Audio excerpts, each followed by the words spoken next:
I am officially running for President of the United States, and we are going to make our country great again.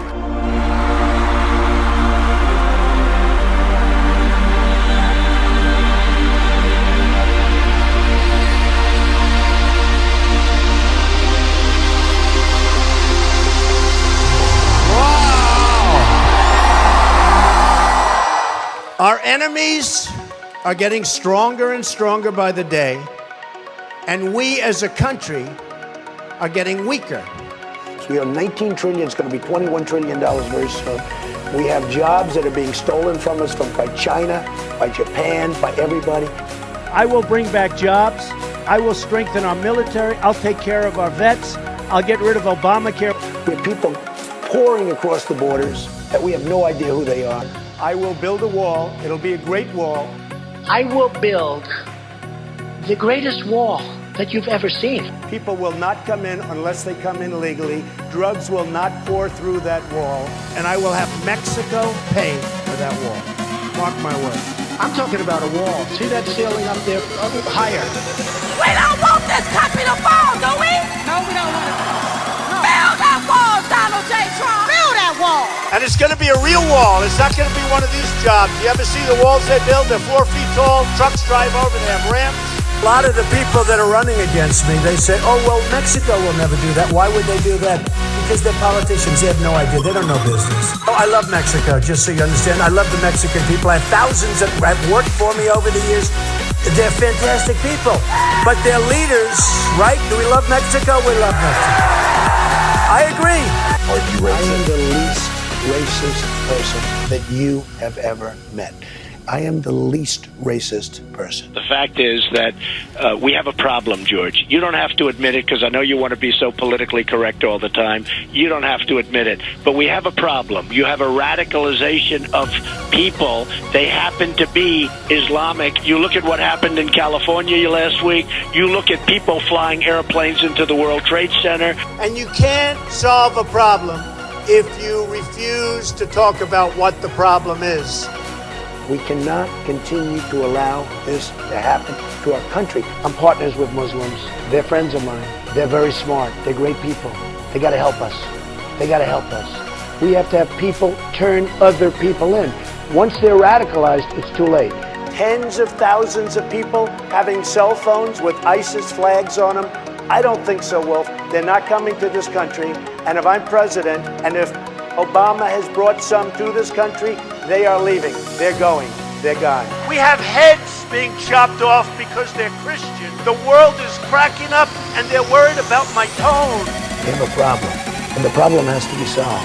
And when that problem is solved, it's going to be a much happier world. I'm a very militaristic person, but you have to know when to use the military. I'm the only person up here that fought against going into Iraq.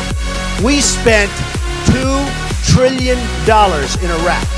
What have we got? We got nothing. We could have rebuilt our bridges, our tunnels, our roads, our hospitals, our airports. We could have rebuilt our country. We could have rebuilt our military. We could have taken care of Social Security.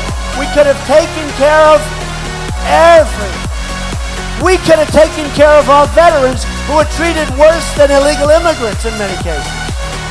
He doesn't even call to get our hostages back from Iran. Here we are in the middle of a deal, and he doesn't call about that. Hillary Clinton created ISIS with Obama. Created with Obama.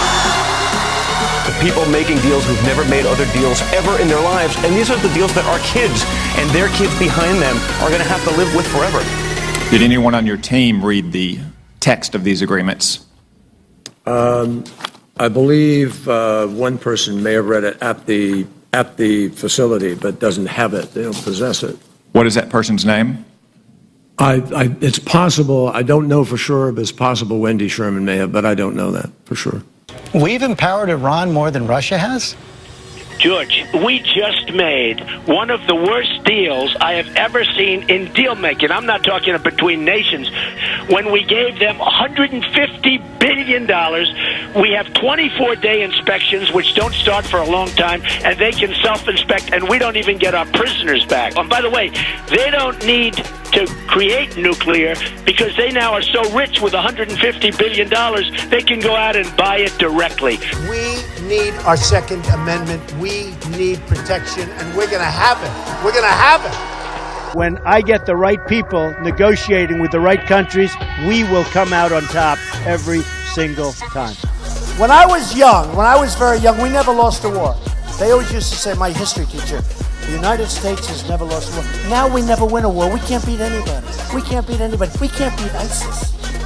I watch on television, they have a general. Well, what do you think about ISIS? Do you think we can? I don't know. It's going to be a very tough battle. I'm saying, where is General Patton? I want General Patton. Where is General MacArthur? Look at this room, all the way back into the quarters.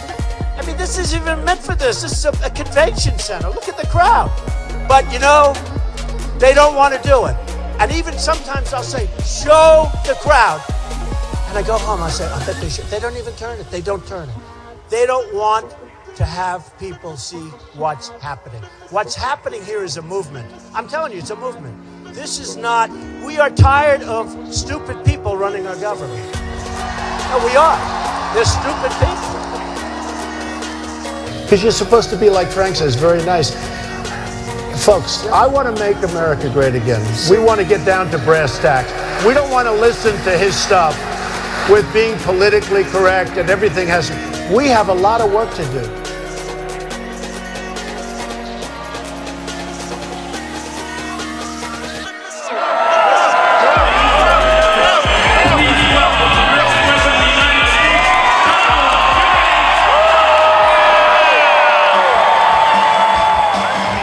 Who is incredibly personal. You know, he loves family, but he's also incredibly pragmatic. I mean, he's a guy who believes in cutting through red tape, stopping nonsense, getting things done. And I always say to people, you know, what would he be best at? I think infrastructure. How do you get a project from A to B? How do you get it built? How do you get it completed? How do you do it on time? How do you do it under budget? That's really the man he is.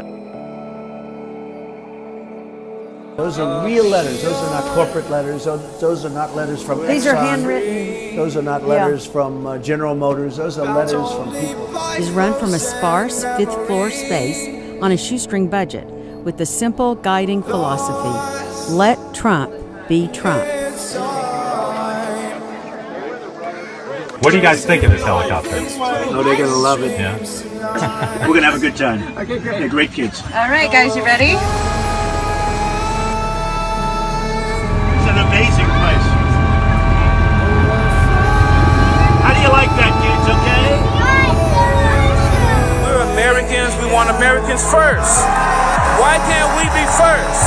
Donald Trump wants us to be first, and we have to stand with him because he's standing for America and trust in him like I do. USA! USA!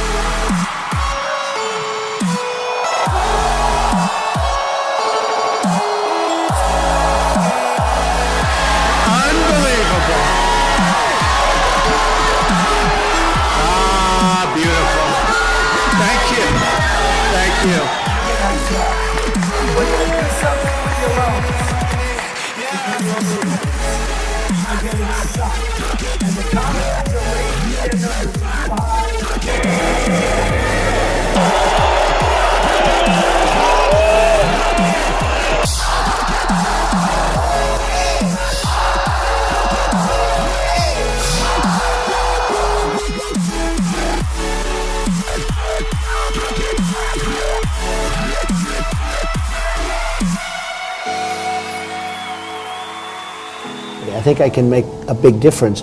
If I didn't think I could make a difference, I wouldn't be doing this. Better than ever before.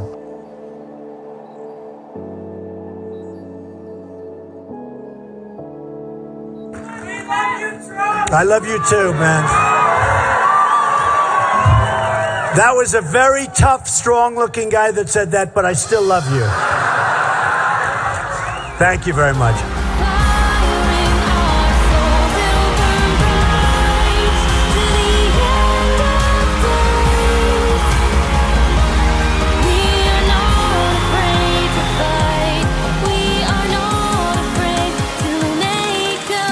You have to have heart. We're going to win on trade. We're going to win on healthcare. We're going to win on education. And you know, in education, by the way, we're 28 in the world. Third world countries are ahead of us. And yet we spend more per student by double than any other country. And you have to take care of African American youth who have never been in a worse position than they are right now. The unemployment rate is like 55%. I'm Hispanic and I vote for Mr. Trump. We vote for Mr. Trump. We're having a good time and the people are agreeing with my message and we're going to make America great again. I would have dinner with my kids almost always. And I'm always available to my children. I could be in the middle of the biggest, most important deal. For instance, if Ivanka called me right now and say, bye-bye, Frank, you're a wonderful guy. And you know, every once in a while you have like a protester start screaming. And I say to myself, I wonder if I took that person, it's a person, and sat down for a half hour. We're all looking for the same thing. Whether you're Democrat, liberal, conservative, Republican, we all sort of want just overall what's good for the country. We want to get rid of our debt. We don't want to have China rip us off, which they are doing bigly. If I get elected president, I will bring it back bigger and better and stronger than ever before, and we will make America great again. We're going to make it bigger and better and stronger than ever before. Bigger and better and stronger. Remember, bigger and better and stronger. And we are going to make America great again. And I love you all. I love you all. Thank you. I love you all. We're going to do it. We're going to do it. We're going to do it. Thank you. Thank you, everybody. Thank you.